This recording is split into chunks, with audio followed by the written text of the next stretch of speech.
Hello बच्चों, कैसे हैं आप लोग और कैसी आप लोगों की तैयारी चल रही है। देखिए, आज हम लोग जो है आप लोग को क्लास 9 का फिजिक्स जिसे हम लोग कंटिन्यू कर रहे थे, तो चैप्टर 2 को आज हम लोग देखेंगे, जो कि चैप्टर 2 है आपका force and laws of motion. ठीक है बच्चों, तो सबसे पहले हम बात करते हैं कि ये फोर्स है क्या। लॉज ऑफ मोशन के बारे में तो हम लोग आगे चर्चा करेंगे। सबसे पहले फोर्स देख लेते हैं। फोर्स आप लोगों को क्या होता है, फोर्स किसी भी चीज़ का डायरेक्शन, स्पीड, मोशन, ये सारी चीज़ को चेंज कर सकता है। तो मेनली हम लोग क्या देखते हैं, फोर्स को हम लोग दो तरीके से अप्लाई करते हैं। एक हम लोग पुल करते हैं या किसी चीज़ को पुश करते हैं। ठीक है, तो ये आपका फोर्स होता है। फोर्स का इफेक्ट होता है, जैसे कि मान लीजिए यहाँ पे कोई ब्लॉक है, आप इधर से इसको ऐसे फोर्स लगा सकते हैं, या आप इस ब्लॉक को ऐसे इधर की तरफ खींच सकते हैं। ठीक है, इस तरह से आप लोग फोर्स लगा सकते हैं मेनली। क्लियर, तो पुश और पुल कर सकते हैं फोर्स लगा करके। इफेक्ट क्या होता है, फोर्स जो है किसी बॉडी पे, किसी ऑब्जेक्ट पे क्या इफेक्ट डालता है बच्चों। तो इफेक्ट ऑफ फोर्स हम लोग देख लेते हैं क्या क्या होता है।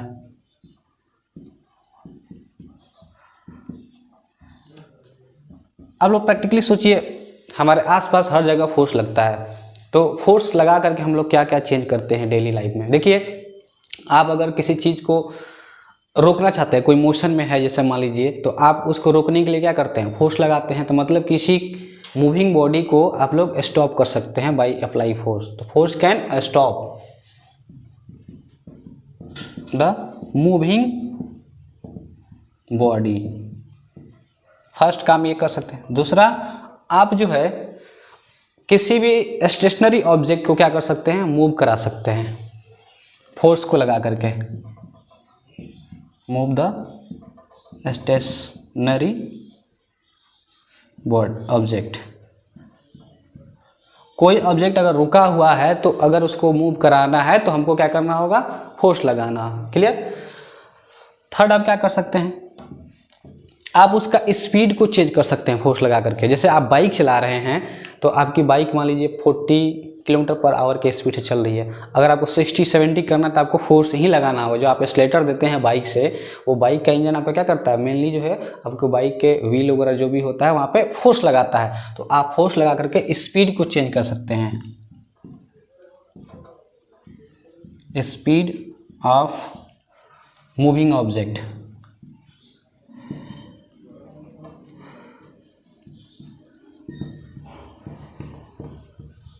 ठीक है, और क्या कर सकते हैं बच्चों, और आप जो है किसी भी मान लीजिए कोई ऑब्जेक्ट इधर जा रहा है तो आप फोर्स लगा करके उसका डायरेक्शन भी चेंज कर सकते हैं। तो जब किसी मूविंग बॉडी का डायरेक्शन चेंज करना होगा तो भी हमको वहां पे फोर्स की जरूरत पड़ेगी। क्लियर।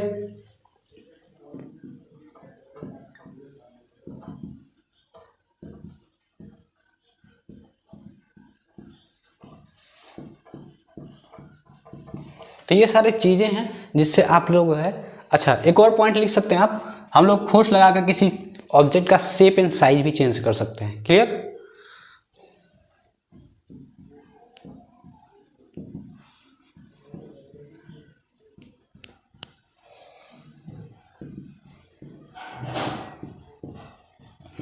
ये सारे चीज़ें पॉइंट हैं जो कि अगर आपसे क्वेश्चन पूछता है तो आप लिख सकते हैं कि ये सारी चीज़ें हम लोग फोर्स लगा करके इफेक्ट कर सकते हैं। क्लियर, तो आप लोग इसको नोट कीजिए। आगे हम लोग बात करते हैं टाइप्स ऑफ फोर्स कितने टाइप्स के होते हैं।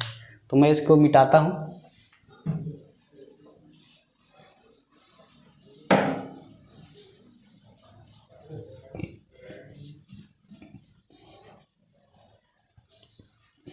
चलिए बच्चों, अब हम लोग जो है टाइप्स ऑफ फोर्स देखते हैं।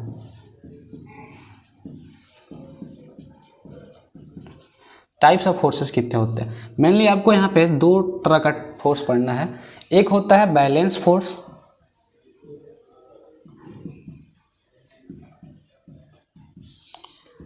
तो बैलेंस फोर्स क्या होता है बच्चों, अगर किसी ऑब्जेक्ट पे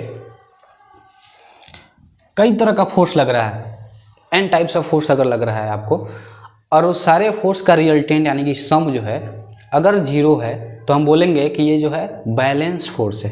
क्लियर, लिख लीजिए, if resultant of all forces is zero, then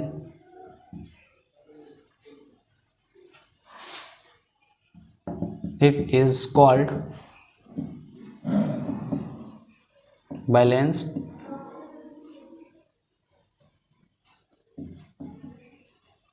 force. जैसे कोई आपका ऑब्जेक्ट है यहाँ पे और इस पे आप जो है इधर से भी F फोर्स लगा रहे हो, इधर से आप F लगा रहे हो, इधर से भी आप F लगा रहे हैं और इधर से F, और इसका रिजल्टेंट अगर हम निकालते हैं तो सारे का सम जो है अगर देखा जाए F नेट, अगर ये इधर प्लस है तो ये माइनस, ये अगर प्लस है ऊपर वाला प्लस तो नीचे वाला माइनस, ये सब कट के अगर जैसे मान लीजिए यहाँ पे 0 आ जा रहा है, F नेट 0 आ जा रहा है, तो हम कह सकते हैं कि यहाँ पे क्या है, ये फोर्स बैलेंस फोर्स है, हर तरफ जो है इक्वल फोर्स लग रहा है और ये ऑब्जेक्ट क्या है, रेस्ट में रहेगा, बैलेंस है। ठीक है, हो गया, इसको लिखिए। आगे हम लोग बात करते हैं अनबैलेंस फोर्स क्या होता है।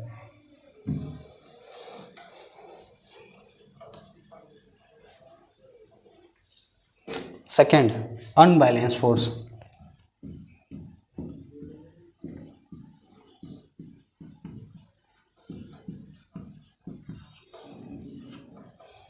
अनबैलेंस फोर्स क्या है बच्चों? इफ रिजल्टेंट ऑफ और force is not zero is called unbalance force.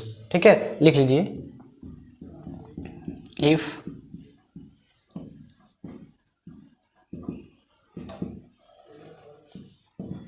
all forces is not zero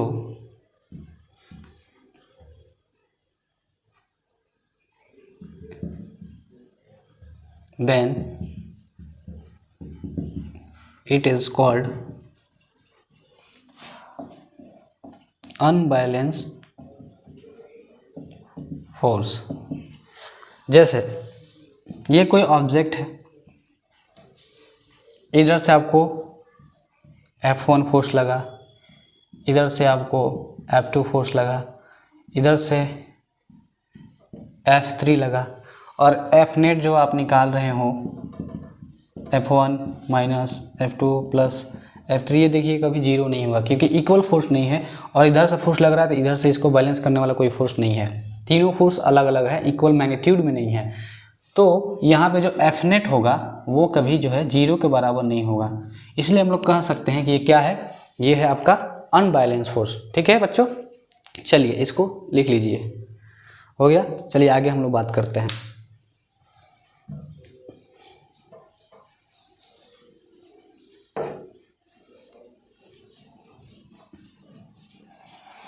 तो ये फोर्स का बारे में हम लोग अच्छे से समझ गए, फोर्स का टाइप्स क्या होता है, फोर्स मेनली होता क्या है और क्या क्या इफेक्ट डाल सकता है किसी ऑब्जेक्ट पे। अब हम लोग जो है बच्चों लॉज ऑफ मोशन देखते हैं। देखिए लॉज ऑफ मोशन के लिए आप लोग को पता होगा, बहुत फेमस साइंटिस्ट हैं जिसको हम लोग बोलते हैं न्यूटन के नाम से जानते हैं। उन्होंने 3 लॉ दिया था, तो उन्हीं के लॉ के बारे में आज हम लोग पढ़ेंगे। ठीक है, न्यूटन की लॉ जो है पूरे फिजिक्स में जो है रेवोल्यूशन ला दी, एक बहुत बड़ा चेंज ला दी। कि आजकल आप देखते हैं जो भी फिजिक्स में हर जगह पे रॉकेट साइंस से लेकर के आप कार देख रहे हो, बाइक देख रहे हो, या कोई भी चीज़ है, हर जगह फोर्स लगता है। अगर फोर्स को हटा दिया जाए तो हमारा लाइफ कितना ही डिफिकल्ट हो जाएगा अगर फोर्स हमको नहीं पता हो। तो उसी के बारे में आज हम लोग देखेंगे। तो न्यूटन लॉ ऑफ मोशन हम लोग देखेंगे।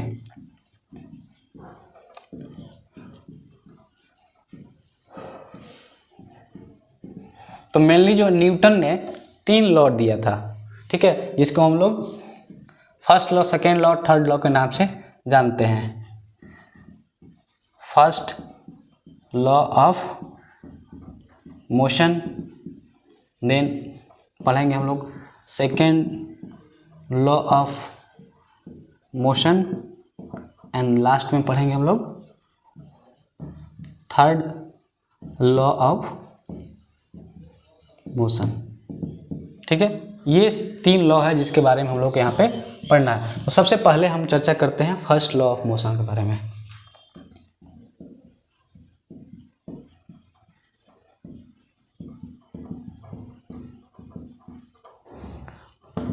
फर्स्ट लॉ ऑफ मोशन क्या कहता है बच्चों? अगर कोई बॉडी, फर्स्ट लॉ कहता है कि अगर कोई बॉडी मोशन में हो तो हमेशा मोशन में रहना चाहेगा, अगर कोई रेस्ट में हो तो हमेशा रेस्ट में रहना चाहेगा, अनटिल एंड अनलेस, जब तक हम कोई एक्सटर्नल फोर्स उसको अप्लाई ना करें। क्लियर? तो इसका डिफिनीशन क्या होगा? If an object in motion then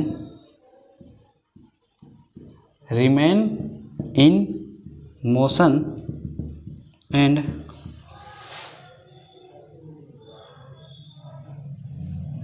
if an object in rest then remain in rest until and unless an external force apply on them। जब तक उस पर कोई एक्सटर्नल फोर्स हम नहीं लगाएंगे तब तक वो बॉडी या वो ऑब्जेक्ट हमेशा रेस्ट में है तो रेस्ट में रहना चाहेगा और मोशन में है तो मोशन में ही रहना चाहेगा। जैसे उदाहरण के लिए अगर हम देखा जाए, अगर कोई बच्चा है साइकिल चला रहा है, अगर ये पूरे इन्वायरमेंट से अगर हवा को हम एटमॉस्फेयर से हवा को रिमूव कर दे, फ्रिक्शन वगैरह सबको हम निग्लिजिबल कर दे कि फ्रिक्शन वगैरह नहीं लग रहा है, बिना फ्रिक्शन तो ऐसा वो चल भी नहीं सकता है, ठीक है। आगे बाइक या कोई चीज़ मान लेते हैं, उसको कोई रोकने वाला नहीं है, मतलब कोई एक्सटर्नल फोर्स नहीं है जो इसके ऊपर लग रहा है, रजिस्ट कर रहा है उसके मोशन को, तो अगर वो एक बार साइकिल चला कर छोड़ देगा तो हमेशा चलता ही रहेगा। कितना अच्छा होता अगर ऐसा होता तो, लेकिन ऐसा होता नहीं है, ठीक है ना। ये आइडियल केस है, हर जगह तो अप्लाई होगा नहीं। तो ये होता है अगर कोई मोशन में है तो हमेशा मोशन में रहना चाहेगा और अगर कोई रेस्ट में है तो हमेशा रेस्ट में रहना चाहेगा। क्लियर, ये फर्स्ट लॉ है, आप इसको लिख लीजिए, ठीक है।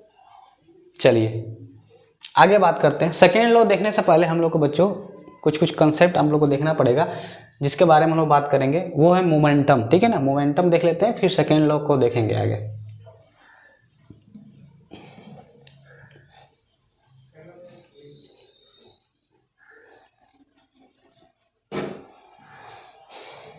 चलिए बच्चों मोमेंटम देखते हैं क्या है।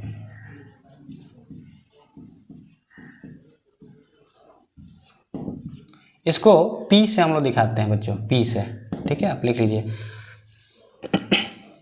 देखिए मोमेंटम क्या है बच्चों, अगर कोई ऑब्जेक्ट मोशन में है, मूव कर रहा है, तो देखिए उसका वेलोसिटी, इसका स्पीड किस पे डिपेंड करता है बच्चों, उसके मास के ऊपर भी डिपेंड करता है, ठीक है। मतलब या उसको रोकने के लिए कोई फोर्स लगाना हो हमको तो किस किस चीज़ पे डिपेंड करेगा कि उसका मास कितना है। जैसे आपको ट्रेन को रोकना है, मान लीजिए कि 10 किलोमीटर के स्पीड से ट्रेन चल रही हो और 10 किलोमीटर स्पीड से कोई साइकिल से चल रहा हो, किसको रोकना आसान है? आपको साइकिल वाले को। ट्रेन को रोकना होगा तो 10 किलोमीटर स्पीड से ही, दोनों सेम है लेकिन उसका मास बहुत ज़्यादा है। सो इससे हमको क्या निष्कर्ष निकलता है बच्चों कि फोर्स जो है प्रोपोर्शनल होता है किसके, मास के। फोर्स अगर कहीं अप्लाई करना है किसी मूविंग बॉडी के ऊपर तो या उसका मूवमेंट जो है किसी बॉडी ऑब्जेक्ट का मास के ऊपर भी डिपेंड करता है।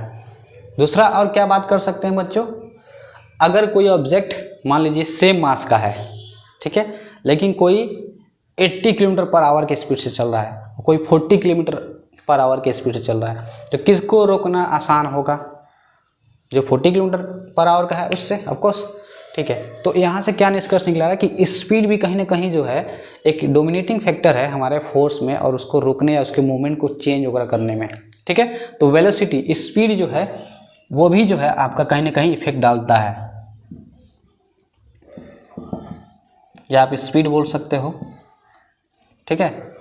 सो यहाँ से हम लोग बोल सकते हैं जो मोमेंटम है, किसी भी बॉडी को मूवमेंट कराना है तो मास और स्पीड दोनों को कंसीडर करके हम कर सकते हैं। तो जो मोमेंटम होता है, इसलिए यहाँ पे मोमेंटम होता है product of mass of object and speed of object. तो यहाँ से क्या फार्मूला आएगा बच्चों, P = mu, वेयर m क्या है, मास, और u क्या है, स्पीड, p क्या है आपका, मोमेंटम, ठीक है। इस तरह से आप मोमेंटम निकालिएगा। चलिए एक क्वेश्चन देखते हैं, दिया है क्वेश्चन,